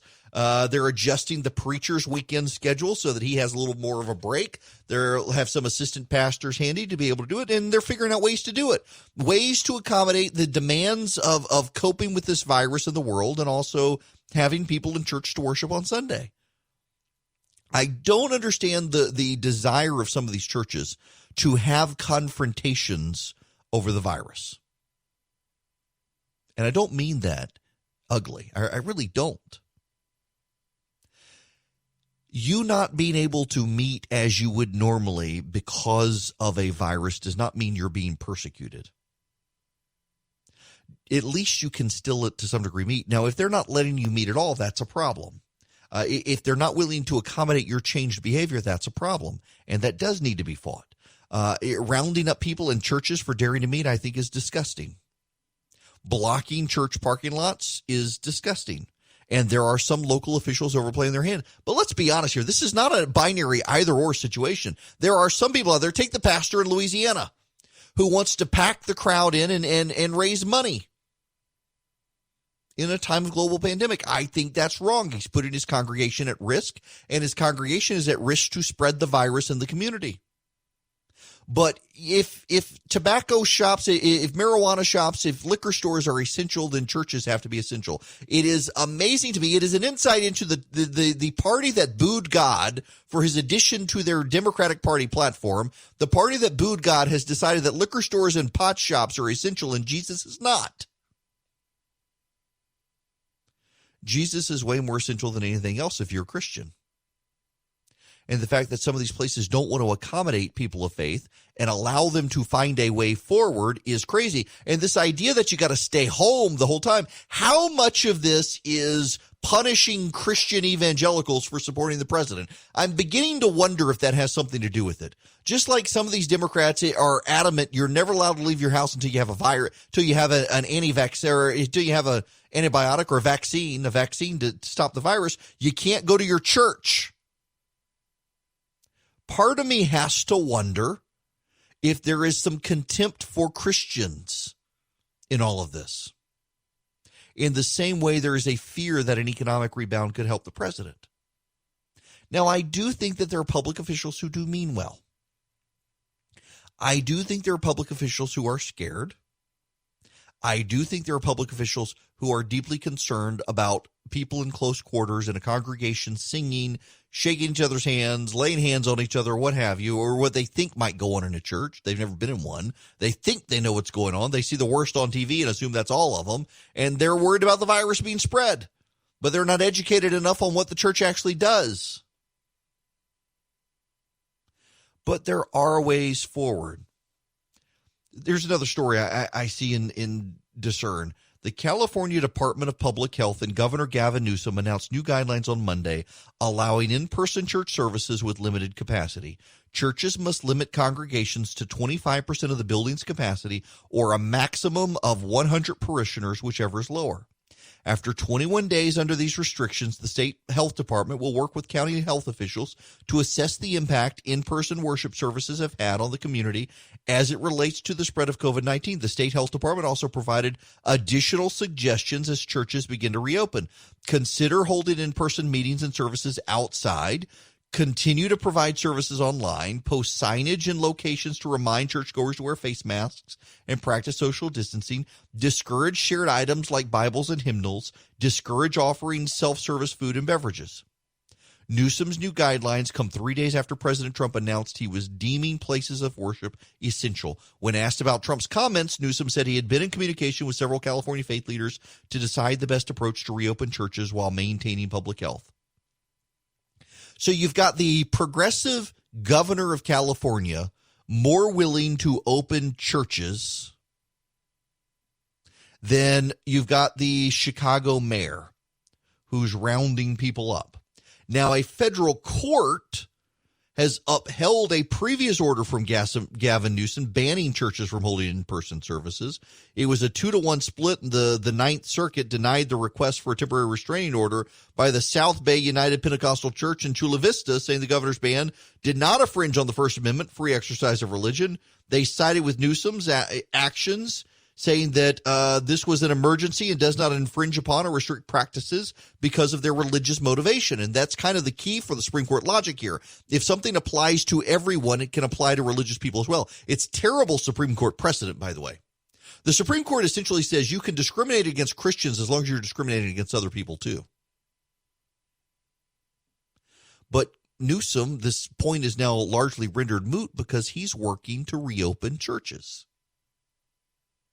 You know, I'm not a big fan of his, really not, but he's actually done a pretty good job. It's amazing, though, that the media is going to give Newsom more praise and credit than they will someone like Brian Kemp. CNN, to its credit, by the way, ran a good story on reopening Georgia and how it actually hasn't seen a major spike in cases. Now, we're going to see some uptick in cases in Georgia. We know why, though. It's not anomalous. 18 states are seeing a slight rise, but by and large, Georgia's holding steady. And it's to his credit, it's to CNN's credit that they're willing to point out Georgia hasn't seen this major surge in cases due to reopening. But we do have issues that have to be dealt with. And the media, by and large, doesn't want to give credit to conservative Republican governors like Kemp and DeSantis and others, or even Greg Abbott in Texas. You know, CBS News has one of its news presidents has an op-ed in the Wall Street Journal today saying basically it's time to give up on trying to have a fair and balanced newscast. Let's just let everybody admit that they're liberals and get on with it. And so people can assess for themselves the bias. As long as they're accurate in what they're reporting, people will know that they're shaping the news towards their liberal biases. Now, here's the problem. People are playing up that this is a CBS News president. He was CBS News president for like a year and a half, and he came back in 1986 for a short time and was gone again. He wasn't some major news president setting the tone of CBS News, but it's nice to see someone who's been in the media say, hey, yeah, there is a liberal bias. Now that it's not just a bias, that there is a progressive taint to the news. And it shapes all the news, and we should be mindful of it. You certainly see it here with this reopening. You certainly see it in the negative, derogatory coverage in the national press of Brian Kemp. Although we got to be honest, why that progressive, nasty, derogatory coverage of Brian Kemp is there? White guilt. That's right. You heard me. White guilt has a lot to do with the negative coverage of Brian Kemp. You see, many of the reporters out there are liberal, progressives, and they've got white guilt. They loved Beto O'Rourke in 2018. They loved him. It was a passionate, thigh-sweating love for Beto O'Rourke by members of the national press. Yes, I just said that. And they ignored Stacey Abrams completely. All of the media coverage was about Beto versus Cruz. And it turns out that Abrams did better in Georgia than Beto did against Cruz. Came close, but Beto lost to Ted Cruz. And on the night of the election, it turns out Stacey Abrams almost made it to a runoff with Brian Kemp. Now, she wouldn't have won the runoff, and that's something the media misses, is Stacey Abrams would not have won the runoff. But the media has felt guilty about it ever since, and Andrew Gillum, too. Boy, Andrew Gillum, man. But yes, Andrew Gillum and Stacey Abrams got ignored by the media, and the media believes now it was because of the media's own racism. See, had Stacey Abrams been white and Andrew Gillum been white, the media believes that they themselves would have covered them differently. That they believed a black person couldn't win in Florida or Georgia, and it was their own racism that induced them to believe this. So now they got to go gangbusters and apologizing for it. They've got to hate Ron DeSantis because Ron DeSantis beat Gillum, and they've got to hate Brian Kemp because Brian Kemp beat Stacey Abrams. They've got to do it as a form of penance. They've got to do it as a form of justification for their or a way to get beyond their lack of coverage of Gillum and Abrams. They are compelled to hate DeSantis and Kemp because they did not do enough to help Gillum and Abrams when both came closer than Beto did in Texas. And all of these progressive white reporters did these fawning profiles of Beto O'Rourke and his Kennedy-like good looks. And then remember, he's going to run for president after this. He's going to run for president. That didn't turn out so well, did it? Man, poor old Beto O'Rourke. You do have to give it to Beto. Beto had all this fawning praise from the press, got a Vanity Fair profile when he runs for president, and is completely tone deaf. The very same reporters who wanted him to challenge Ted Cruz hated the fact that he would run for president. How dare he? Who does he think he is? Well, he's the guy you people said was Kennedy-esque. When you're calling him Kennedy-esque, surely you want him to run for governor or for president or something. Nope. Just wanted him to beat Ted Cruz because they hated Ted Cruz. Little did Beto O'Rourke know. Beto O'Rourke may be one of the few politicians in America in the last 5 years to have believed his press. And now those members of the press have turned on him. They feel betrayed by him, and they got to build up Stacey Abrams. And to build up Stacey Abrams, you've got to destroy Brian Kemp because Brian Kemp beat her. Penance requires the destruction of the opponent. And remember, with secularism, you don't have a God to take care of justice and vengeance for you. Vengeance is mine, saith the Lord. No. Vengeance is mine, saith the progressive who's got to repent and take matters into his own hands to deliver his heaven on earth. You got to take out Brian Kemp. Punishment for beating Stacey Abrams. It's penance by the members of the press. Gavin Newsom deserves good credit in California. He's actually been fairly competent in this. He's maybe been more aggressive than he should have in some cases, but he's been a fairly steady hand. But so is Brian Kemp in Georgia. You just won't get members of the media to acknowledge that about Kemp because he beat Stacey Abrams, and they must destroy him now. You are warned. You are warned. Yes, you are. At 12:15, you're going to get a recipe. If you want a recipe, you'll get the recipe. The recipe is jerk chicken marinade. It's for chicken legs, but you can use breast or thighs, whatever you like. You can even use wings, but it's designed for I did it this weekend. It was really good. If you want it, text the word recipe to 33777. That's 33777, and you will get the recipe at 12:15, and tomorrow you will get my meat rub recipe for barbecue, and then I've got something that's Wednesday. No, yeah, that's Wednesday, and then Thursday I put in a recipe. What is my recipe for Thursday? I don't know, but you'll get one on Thursday as well. If you want these recipes, they're logged in, they're ready to go. It is recipe to 33777. The jerk one is really good. And you can gauge the heat for yourself. So, okay, we got other stuff we got to talk about. The New York Times decided, you know how at Christmas, the New York Times and other publications always run Mary was raped stories. Or at Easter, Mary was raped, or the resurrection wasn't real, Jesus isn't real. On and on it goes. And the Mary is raped stuff. You get it all the time. You know it. You hear this stuff all the time at Christmas.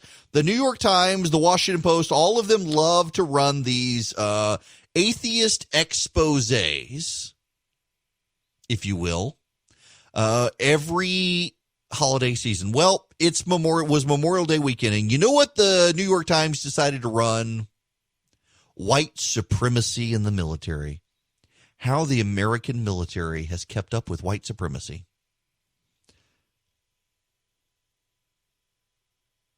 I was fairly critical of the president when he first started saying that the press was the enemy of the people. And I still think it's too broad a statement. But I also increasingly think there is a there. I actually do think at this point that there are some people who, within the apparatus of media institutions, really do not like institutions of Americanness. They don't like capitalism. They don't like the free market. They don't like the military. They don't like the president. They don't like you. They don't like me. They don't like Jesus. They don't like churches. They don't like anything about the United States. You know, it's like, for example, I read, so let me just, some people call it trailer park mac and cheese. I like me some Kraft macaroni and cheese. I really do. It was my go-to comfort food when I was in college. I would just eat Kraft macaroni and cheese. And I realize it's horrible for some, disgusting for some. People don't like it. But it was just a go-to food. But yeah, you read, for example, the New York Times, the food section, and it's just dripping with disdain for anyone who would eat it. Some of you may, but it's like putting ketchup on your hot dog, which I put ketchup on. If it's meat, ketchup's got to go on it. But you read some of the stuff from the New York Times, and you're just thinking, this is crazy. This is crazy talk. This is contempt for Americanness. And in fact, it is contempt for Americanness that you get in the New York Times these days. And it's not just the New York Times. It's elsewhere as well. There's just dripping with contempt and condescension for the institutions of the United States. Well, consider how much the New York Times and others have gone overboard hating on Facebook and hating on these conservative sites. How much hate has Ben Shapiro and the Daily Wire gotten in the New York Times, among others? And yet here the New York Times is running a fawning profile of Occupy Democrats, a super fringy Facebook site that's based on anti-conservative, anti-Republican memes. How immigrant twin brothers are beating Trump's team on Facebook. Occupy Democrats, a Facebook page that Rafael and Omar Rivero started 8 years ago, has emerged as a counterweight to the right-wing meme machines. And it is a fawning profile of a group that peddles half-truths, lies, and mythology on Facebook. And yet the New York Times is praising it because they're beating Donald Trump's team. All of the sins that the New York Times blasted, they now praise because the Democrats are doing them. Hypocrisy knows no bounds when it comes to the press.